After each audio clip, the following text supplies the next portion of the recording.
Hi, and welcome everybody to another edition of the Winner's Circle Sports Betting Podcast. My name is Ross Benjamin of rbwins.com, and like every Wednesday, I am joined, and it is Wednesday, September the 14th. I'm joined by the guy they call Big Al McMorty, a guy who's been in the business longer than me, folks.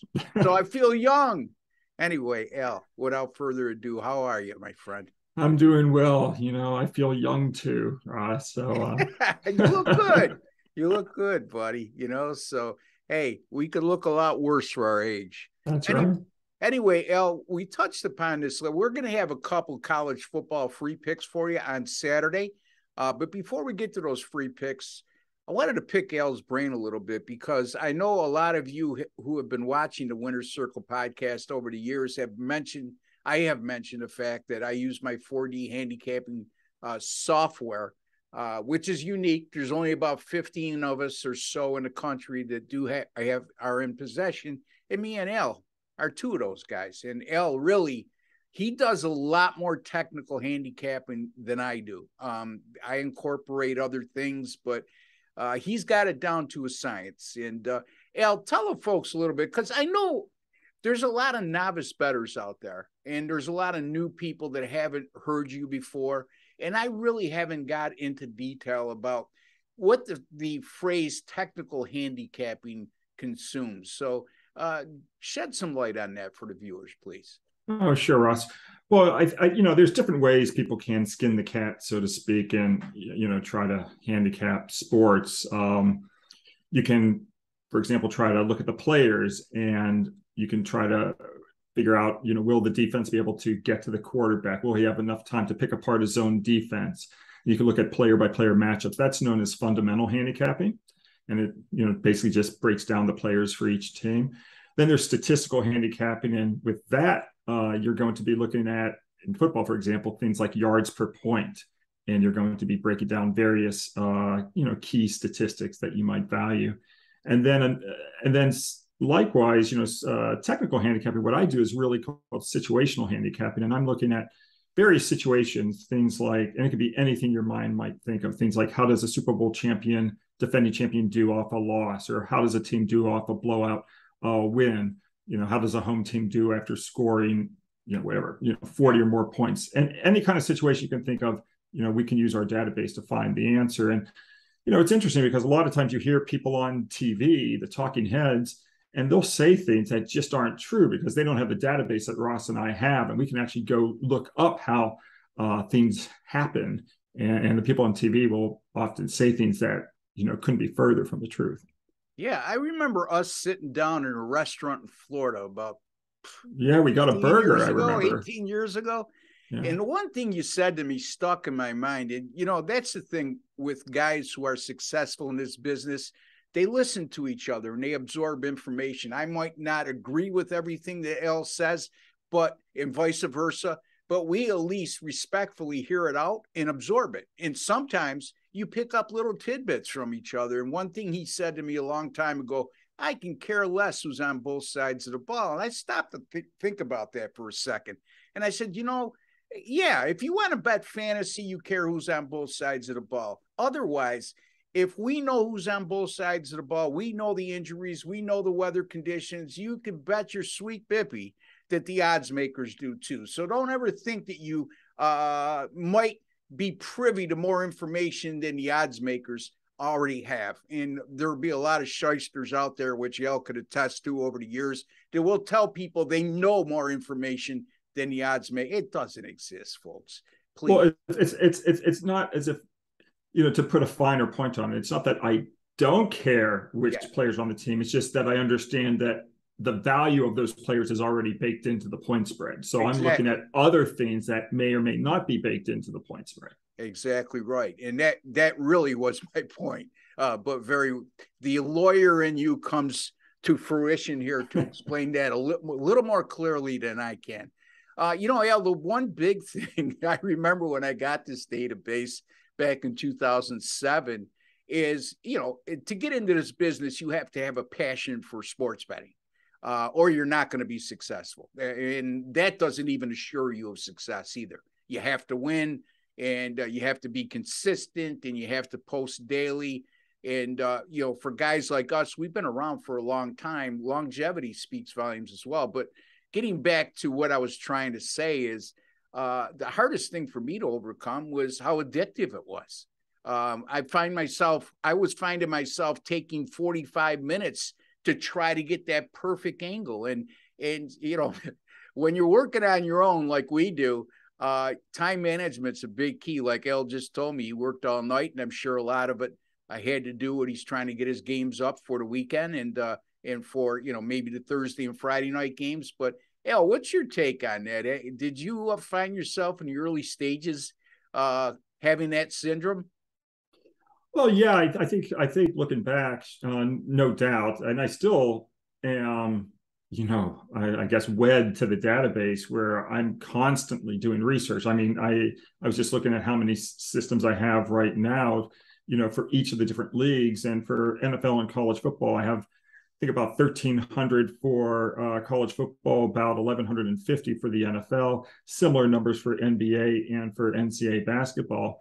So when you've got, thousands of, situational systems that I use to research the games each week, and it takes also a long time. I had, just for this week in college, or I'm sorry, for the NFL, I had 27 pages, that my database spit out of various systems. And that's about, anyway, it takes, it took me the whole night just to do the NFL research. Yeah, sure. I mean, I could attest to that as well, because football days here in my office are usually Monday through Friday anyway, are pretty, on average 10 hours a day. And people think we're just throwing darts up against the wall.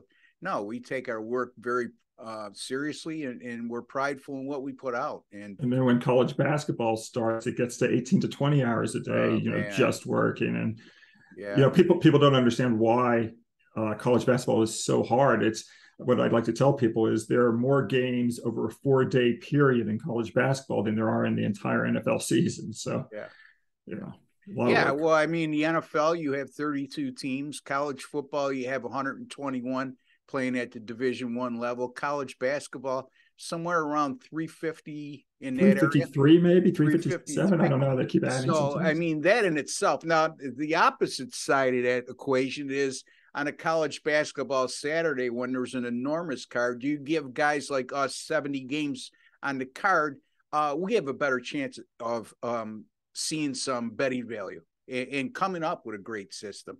And but even then, it's you can't no-brain your way through it. Number one, and number two, it's never easy.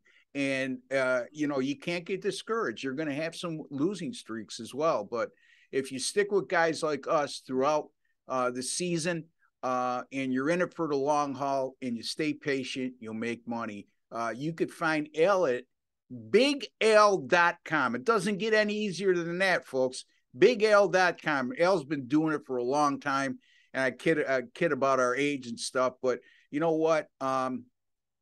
Look beyond the age, because we've been quite successful in doing what we're doing. You could find me at rbwins.com, off to a 9-4 start in college football, 4-2 in week 1 in the NFL, including a 10-star top play on the New York Giants. And Al, how'd you do last week? I didn't even ask you off air. Oh, no problem. Yeah, no, I had a good week. I didn't have as many plays as you. I was 1-0 in the NFL. I had the Minnesota Vikings. I tend to take week 1 easy. I don't like to give out a lot of plays in week 1, college or pro, And then, last week in college football, I was 5-3. So a 6-3 football weekend for the season, now 10-7 on all the plays, college and pro. So, off to a good start. Yeah, absolutely. We'll take that in the early going. And like Al just said, he only had 1 play in the NFL. I was very aggressive in week 1. I just liked the card.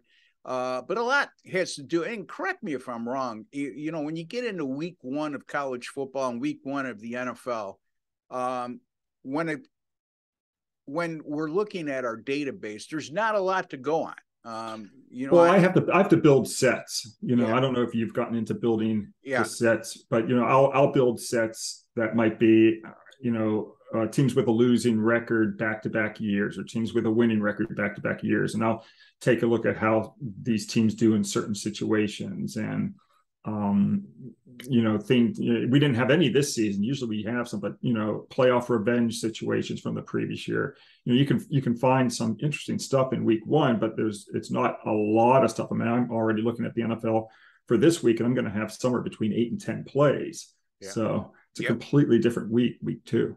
Yeah, I look at stuff like how many wins they had last year. I look for an underdog that may have had that. Well, now we're playing a 17-game schedule, so the 9-win parameter is doesn't take shape as much as it used to. So I go with you can go by win. You can go by team win-loss percentage. Rather than raw wins. It's better to just look at team win-loss percentage the previous year. Yeah. So I do that. Yeah, those are the type of things that I do. And what he's talking about with sets, we have the ability when we find a good angle to save it and then refer back to it. And I don't know how Al does it, but I like to punch the equation in and see if any games on the board qualify that week with under that heading. I don't know how you do it, Al. You may want to share that with us. Yeah, I mean, I do. I build the systems, but then I also can build a set, which, I might have to, add teams to it for, where our database can't, for example, our database can't build the Super Bowl defending champion, by itself. So you have to kind of build it yourself. You would have to say like team is equal to, the Rams with each of the dates and, go all the way back to 1980 and kind of, manually build the set. So I do a lot of that stuff. Yeah. As well as opposed to the systems that the database can handle. And that could be very time consuming, but it's extremely time consuming. But then you have it. Yep. And it's the one time you do it, it's time consuming. After that, it makes your life easier as you go along. It's never that easy, man. It's not easy. Anyway, Al, tell the folks what you got for a free pick for us today. We're looking at the Cal and Notre Dame game. And actually, and I think this is a great illustration of technical handicapping, as what Ross and I were just talking about. Last week, kind of was an historic week in college football. You had so many big favorites lose outright. And there were 6 teams, FBS teams, that lost outright as a 14-point or greater favorite. You had Nebraska was favored by 23.5 against Georgia Southern. Notre Dame 20.5 against Marshall. They lost outright. Texas A&M against App State was favored by 18. You had Wisconsin 17.5 against Wazoo. You had Colorado State favored by 14 against Middle 10. And then you had West Virginia also favored by 14 against Kansas. So all these big favorites lost outright. And I think the knee-jerk reaction for a lot of people is to think that maybe these teams are going to bounce back. But of course, Ross has his database, I have my database, and we can actually research it to find out the real answer. And the answer is these teams actually don't bounce back. And when you got a team that's, favored by 19 or more points that loses outright, then the next week, those teams have gone 59 and 107 ATS. And then if they're in a point spread range of +6 to -24 points, that gets even worse. Then instead of 59 and 107, you're 33 and 82 ATS. So that's Notre Dame's situation on Saturday. They were favored, as I mentioned, by 20.5 points. Now they're favored, in that point spread range. So I'm going to go against Notre Dame. I'm going to take Cal plus the points and just look for Notre Dame to have another, rotten effort on Saturday. Yeah, Notre Dame with a backup quarterback that's getting a call. Not that their starting quarterback was any better, but Notre Dame with all these top recruiting classes. When was the last time they had a good quarterback?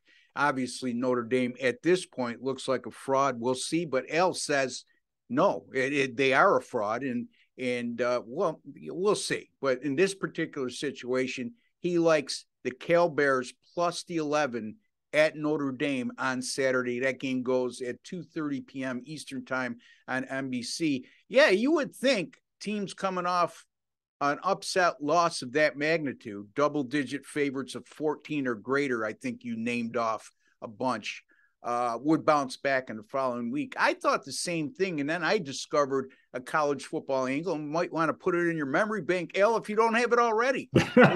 It's anytime you have a college football home favorite of 10 or more that's coming off an away underdog of 10 or greater straight up upset win. You would think that team would be in for a letdown after a big upset and overvalued as a double-digit favorite after being a double-digit underdog the week before, but that's not the case. And if they're playing into revenge, it gets even better. So you might want to look that one up, Al. I don't know if you have it already. Anyway, Fresno State at USC. This is USC's minus 12 in this game, and I find the line a little bit intriguing because here's a USC team that's number 7 in the country, and they're playing an unranked team that's 1-1, yet they're only laying 12. And this is a proverbial textbook sandwich game for USC. They're coming off a 41-28 win at Stanford last week in their Pac-12 opener. And up next, they got Oregon State, who started the year 2-0. And in between, they got a 1-1 Fresno team whose only win was over an FCS opponent. Now, speaking of Oregon State, Fresno did play Oregon State last week, and they lost that game by 3 on the final play of regulation time. 2-yard touchdown run. They were up 3, and Oregon State decided they were going to go for the touchdown instead of the tying field goal. They succeeded, so Fresno State lost that game. Having said all that, this is a USC team in their 2-0 start that is a +8 turnover differential. Fresno, even though they're 1-1, has not turned the ball over in the first 2 games. So I look at those types of stuff when handicapping the game as well. And this is also a Fresno team that's led by a quarterback I think is vastly underrated in Jake Haener over his first 2 games thus far, 65 out of 87 for 737 yards and 3 touchdowns. This guy's a career 67% passer. And also he's thrown 51 touchdowns against 5 interceptions. So he's had a great career there. He's a senior quarterback.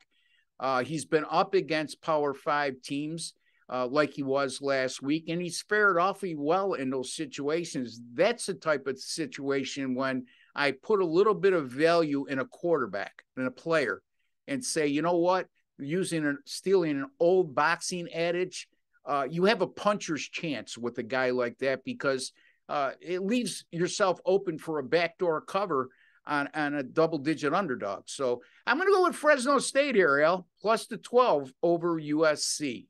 And Al likes the California Golden Bears plus the 11 at Notre Dame. Al, before we go, give the customers another call on where they could find you, how you've been doing, and what you may have coming up. Sure. They can find me at bigal.com. And as you mentioned earlier, it's an easy website to find. And I'm going to have coming up, as I mentioned, at least 8 plays in the NFL. I'm not done with my college football handicapping yet. But my best guess, I'm sure I'll have somewhere between, 8 and 15 college football plays. This is the time of year where, it really gets to be a lot of plays. And so I'm sure I'm probably going to break out and have a lot of, good plays in football on a nice baseball run too, for people who, care about that sport. And it's been great. Yeah, so bigal.com. This guy's been doing it for a long time and doing it very successful, folks. Give him a visit, spend some money, and make some money. There at his site and my site. You spend a little to make a lot. Also, I just thought of this. At the website, if people are more interested in the database that Ross and I were talking about, ESPN wrote an article about it in 2010, and that article is actually at my website. If they go down to the footer, they can actually read more about the database that Ross and I have. There you go, at bigal.com. So to take you one step further, because we are limited in time, we could talk about the database off air probably for a couple hours at a time, but neither one of us have time for that at this juncture of our career. But until the next time, for Big Al and Ross Benjamin, I'd like to wish each and every one of you all the very best. Thank you for watching. Don't forget to subscribe, folks. 360 new subscribers over the last 28 days. Thank you very much.